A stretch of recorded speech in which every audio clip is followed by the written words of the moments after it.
Bună, dragilor, și bine ați venit la o nouă citire. Dacă titlul te-a atras, înseamnă că ai aici cu siguranță un mesaj pentru tine. Îți mulțumesc pentru că mă urmărești, îți mulțumesc pentru că mi-ești alături. Dacă vrei și tu astfel de citire, te invit oricând, cu drag, doar pe aplicația de tarot și astrologie, Cristina Zurba, disponibilă atât pe iPhone cât și pe Android. Hai să vedem așadar mesaje, iar cei care doriți o ședință individuală cu mine, mă găsiți pe aplicație să vă faceți o programare sau pe site-ul meu oficial. Aveți link în primul comentariu. Ok, la baza pachetului avem 7 de spade, 7 de bătăi, ca și cum cineva se retrage. Da? Cineva se retrage, cineva fuge, poate să fie vorba și despre un personaj care pur și simplu minte aici. Da? E cineva care își apără convingerile, poate să fie și cineva care se revoltă în legătură cu o situație anume, dar totuși văd aici cu 7 de spade o senzație de dezamăgire a cuiva. E ca și cum o persoană se simte aici mințită, da? Cineva renunță, cineva pleacă, mai văd eu. Uite, e un personaj care și-a urmărit interesul și acum fuge. Da? Ok, avem împăratul în plan personal, o conexiune cu zodia Berbec. Poate să fie vorba și despre o perioadă în viața ta în care îți impui anumite reguli. Eu văd aici un personaj care are un rol foarte important pentru tine. E vorba de un bărbat autentic, sigur pe el, stabil. Este vorba despre un personaj care știe ce-și dorește, care știe încotro se îndreaptă.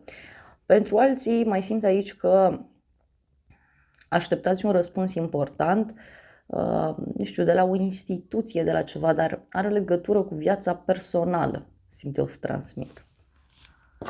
Apoi avem Marele Preot, wow, o legătură cu zodia Taur, deci frumos, frumos. În plan personal văd niște decizii înțelepte pe care le-ai luat sau pe care urmează să le iei. Discutăm și despre o perioadă în care lucrurile se manifestă diferit în viața ta. Văd aici și faptul că poți avea o conexiune cu o persoană pe care tu o respecti foarte mult. Poate să fie cineva din familie, poate să fie un prieten. Ce mai văd aici cu Marele Preot? Uite, unii puteți să aveți discuții legate de ideea de căsătorie, legate de ideea de relație stabilă. Poate să fie și că vrei să înveți ceva pe cineva în perioada aceasta. Poate să fie și asta. Dar oricum ar fi, repet, eu văd că în plan personal aici cumva tu ești protejat, lucrurile se clarifică pentru tine. Hai să vedem, da? Ce spune și împăratul. Împăratul ăsta, uite, e un personaj mai dușmănos din fire. E un personaj care e mai gelos din fire. E un personaj care stă și analizează anumite situații. Uite, avem judecata, da? Deci cineva aici care consideră că ceva nu-i drept, că ceva nu-i corect.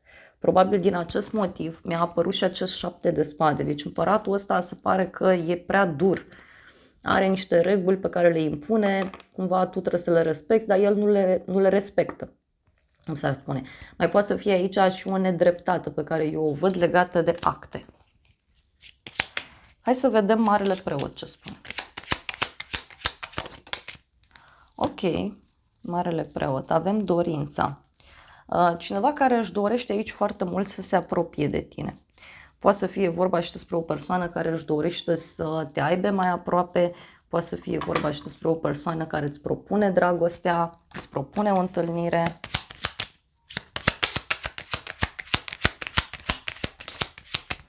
Și avem câinele, da? Deci e o persoană fidelă, e o persoană prietenoasă, bună, iubitoare, e o persoană sigură pe ea, e o persoană care știe ce își dorește. Uite, avem surpriza, casa și relația. Unii poate așteptați o veste importantă legată de o casă sau o veste importantă legată de familia ta. Unii poate auziți aici de o nuntă, da? Care are loc în familie. În continuare, avem temperanța, deci a treia arcană majoră. Ești într-o perioadă în care ai reușit să-ți găsești echilibrul. Mai văd aici și faptul că e posibil să te afli într-o așteptare, da? Cineva urmează să-ți dea un mesaj, cineva urmează să te sune, doar că e o perioadă așa de așteptare. Cumva, parcă cineva tot cântărește aici, analizează ceva. Poate să fie, uite, și faptul că dacă, știu eu, cauți o soluție pentru a te vindeca, vei reuși. Avem 6 de spade, următoarea carte. 6 de spade, uite, care înseamnă și un drum pe care cineva îl face către tine sau tu faci un drum undeva anume. Poate să fie aici, uite, și un moment în care ceva se pune în mișcare, unii poate aveți de făcut un drum în interes financiar sau poate vă gândiți aici la o vacanță sau așteptați pe cineva să vină către voi. Poate să fie și asta. Ceva se pune în mișcare, văd eu. Hai să vedem temperanța. Ce zice?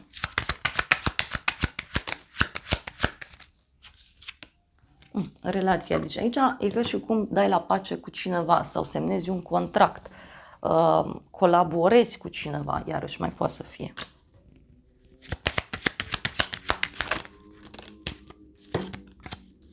Gânditorul și ghinionul, da? Poate să fie, uite, și un moment în care în timp ce lucrezi, în timp ce te concentrezi pe ale tale, poate chiar te gândești fie la faptul că nu se leagă lucrurile în plan personal, fie aici e posibil să fii puțin neliniștit de o veste pe care tot o aștepți. Pentru unii poate să fie și o problemă de sănătate. Hai să vedem 6 de spade. Ce spune?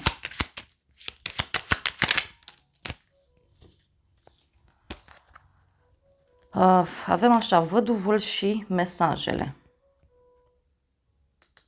O veste aici pe care o primești, fie de la un bărbat matur, poate e vorba de un șef, poate e vorba de o instituție, dar sunt niște vești de prin trecut care apar. Mai vreau o carte. În curând, văd aici, uite, avem relația și casa. E ca și cum te duci cu cineva undeva, să semnezi ceva, să comunici, să analizezi. Poate să fie și o relație bună pe care o ai. Ceva legat de o casă, ceva legat de stabilitatea ta. Deci iar avem drumul. Deci aici fie e cineva care vine de la drum către tine, fie tu ai de făcut un drum important. Dar uite, e cu mare bucurie, că avem o bucurie neașteptată. Uite, e o bucurie neașteptată. Hai să vedem surpriza. Surpriza e regina de cupe, o conexiune cu o zodie de apă, rac, scorpion sau pești. Surpriza de asemenea poate avea legătură cu o persoană blândă, dulce, iubitoare, e vorba de o persoană cu sufletul deschis, e vorba de o persoană foarte emoțională. Unii poate aveți legătură, așa cum am zis, cu zodii de apă, rac, scorpion sau pești. Simt foarte puternic acest lucru. E vorba de o persoană care e stabilă emoțional, e vorba de o persoană miloasă, drăguță. Spânzuratul, o conexiune, uite, din nou cu zodia pești. Deci, surpriza are legătură cu un sacrificiu pe care cineva îl face, surpriza are legătură cu o femeie care poate avea parte de un blocaj sau surpriza are legătură cu o revelație pe care o ai și începi să vezi lucrurile dintr-o altă perspectivă. Ia să vedem ce cu regina de cupe. Preotul, da? Poate surpriza are legătură cu femeia aceasta care, nu știu, ca un profesor, un mentor, este o persoană înțeleaptă, e o persoană sigură pe ea, stabilă. Și avem o bucurie neașteptată. Deci, uite, surpriza are legătură cu o veste foarte bună pe care o primești de la o femeie foarte dragă ție. E vorba de o femeie cu sufletul deschis. Hai să vedem spânzuratul. Spânzuratul. Păi avem aici, uite, femeia și bărbatul. Poate e vorba de o pauză într-o relație, poate e vorba de un sacrificiu, poate să fie și faptul că persoana aceasta îți poate spune că are o problemă în relația de cuplu. Poate să fie și asta. Mai vreau o carte.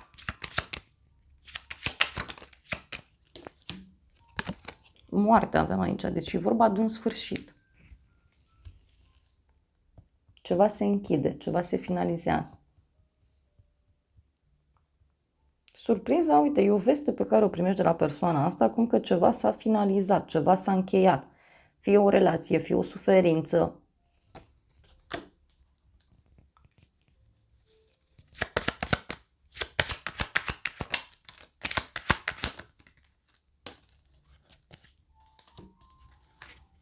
Avem pierdere, boală și veste.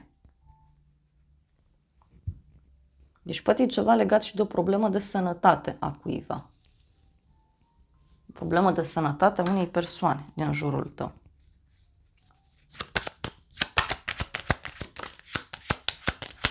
Deci, o speranță. Uite, avem speranță și banii puțini. Poate surpriza are legătură și cu cineva care, nu știu, are niște probleme. Ca și cum femeia asta și-a pierdut speranța în dragoste, în relații, undeva anume. Și uite, e ceva legat și de o persoană nouă sau de un copil. Bun, hai să vedem acum ce zice acest oracol. Ei, avem așa, soț, bărbat, ceva ascuns, ceva valoros, deci e o persoană aici care e pregătită sau pregătită să-ți ofere ceva. Fie din punct de vedere financiar, fie este o persoană care te valorifică foarte mult, care te vede ca fiind undeva sus.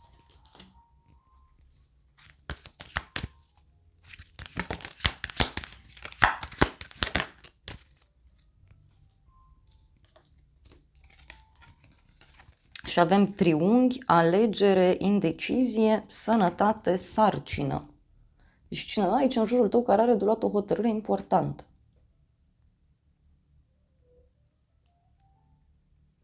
Este vorba despre o persoană undeva suspusă.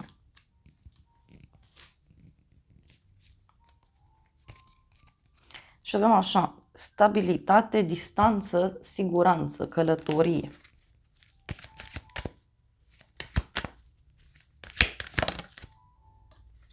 Și avem provocări.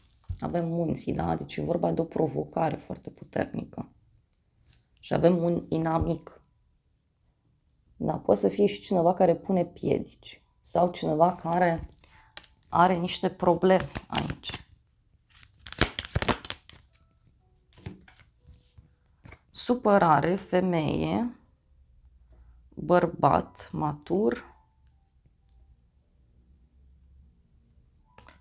Eu cred că surpriza are legătură cu un cuplu din jurul tău care are niște probleme și în special e vorba de o femeie care fie are o problemă de sănătate, fie e vorba de o problemă de suflet, problemă financiară și e cineva foarte apropiat ție. Hai să vedem ce spune acest oracol. O să cer o ghidare, un mesaj.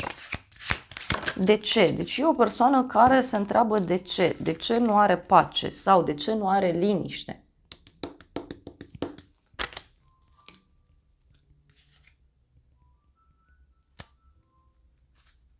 Cineva care se gândește la un mesaj.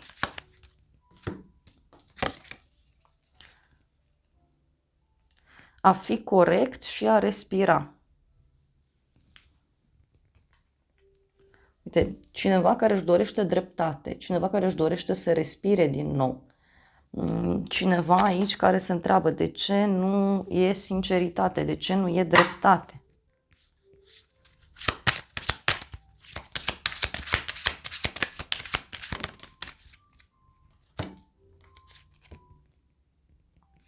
O inimă loială. Avem elementul in. E o persoană aici cu inima deschisă. Este o persoană sinceră care, repet, poate spune despre o problemă pe care o are. Și avem insula Comorilor. Deci, poate să fie și că persoana aceasta poate descoperi ceva important în viața sa. Și atunci e pregătită să lase tot pentru acea liniște. Hai să vedem ce spune și acest oracol. Wow! Tu ești iubit. Așa spune oracolul. Ci că tu ești suficient așa cum ești și ești iubit. Dacă nu ai un model pentru dragoste, imaginează-te pe tine ca un copil. Poate ai o imagine favorită cu tine când aveai în jur de 5 ani. Uită-te în ochii acelui copil interior și vezi cât de special ești. Copilul interior în care are nevoie de iubire, tandrețe și astfel are nevoie și adultul din tine. Te rog, nu te abandona pe tine.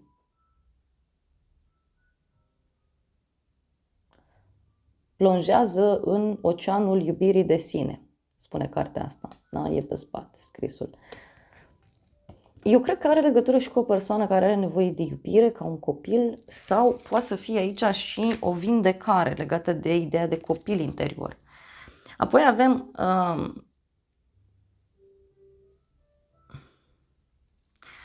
cumva să te pui în spațiul celuilalt, da? Câteodată este greu,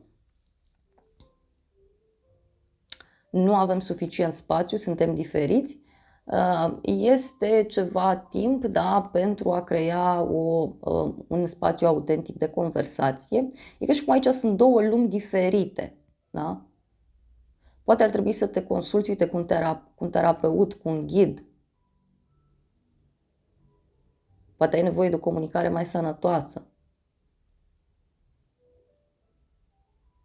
Cumva ți se spune să-i oferi celuilalt spațiu. Iar ultimul mesaj, da, e că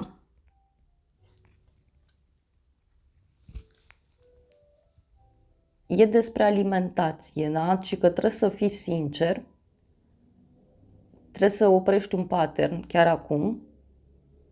Arată celulelor tale că ție îți pasă de tine, de mâncare sănătoasă, de o viață sănătoasă, că ești făcut cu iubire. Ți se spune să mănânci mai multe legume, să-ți faci un suc pentru longevitate. Deci eu cred că are legătură și cu cineva care își dorește aici pur și simplu un stil de viață mai sănătos. Bun, hai să vedem ce mesaj au îngerii romantici în povestea asta. Îngerii zic așa, ci că cheamă-ți sufletul pereche, rugăciunile, afirmațiile și vizualizările vă aduc împreună, iar apoi avem așa o viață romantică, sentimente romantice, ci că trebuie să-ți explorezi aceste sentimente. Și să ierți și să înveți. Pe cât vei face pace cu trecutul, pe atât experiențele tale vor fi mult mai frumoase în momentul prezent. Hai să vedem ce zice și tarotul meu în toată povestea asta. Surpriza în special. Surpriza, uite, are legătură cu o persoană vicleană și intrigi între femei. Și proces și judecată. Deci e vorba de o problemă aici. O persoană care e vicleană sau o persoană care a aflat că a fost mințită. Și e un fel de scandal, da? Un fel de discuții ciudate.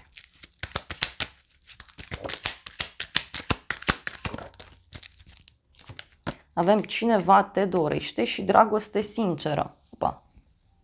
Deci e ceva legat de dragoste, de o dragoste sinceră.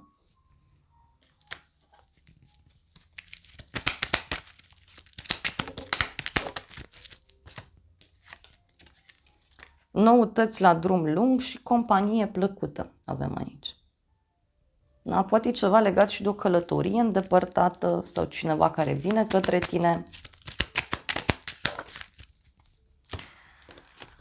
Avem o bucurie mare și o bucurie mică. Deci, pe de o parte, toată povestea asta îți oferă o bucurie. Pe de altă parte, văd aici și o persoană care nu se deschide, da? Nu-și deschide sufletul. Și că, repet, e și o veste bună, dar are legătură cu un conflict, cu o boală, cu o problemă de sănătate, cu o problemă financiară. Da. Hai să vedem acum ce zice și oracolul meu. Ia să vedem.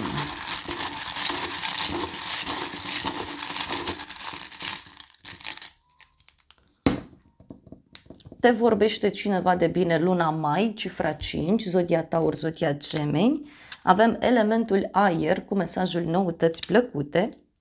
O persoană vicleană, ziua de sâmbătă. Și tu afli aici ceva despre o persoană vicleană. Avem inițiala S cu mesajul speranță. Iar apoi avem ești lăudat, onorat, luna august, cifra 8, zodia leu, zodia fecioară. Eu cred aici că e cineva, da, în care poate tu ai avut încredere.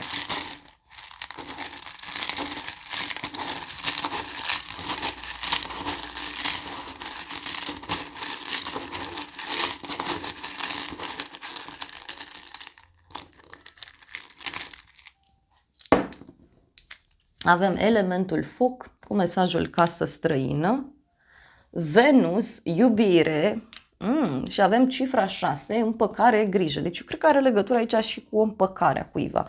Sau poate cineva s-a împăcat și nu ți-a spus, da? Poate e o prietenă care s-a împăcat și nu ți-a zis și acum te sună și îți spune. Sau poate să fie și cineva care își dorește împăcare aici. Bun, dragilor, acestea au fost previziunile de această dată. Eu vă mulțumesc pentru prezență, vă îmbrățișez cu drag, sper din suflet să vă fie de folos informațiile și să ne revedem cu bine și data viitoare. Eu vă doresc să aveți parte de o zi sau de o seară cât mai frumoasă.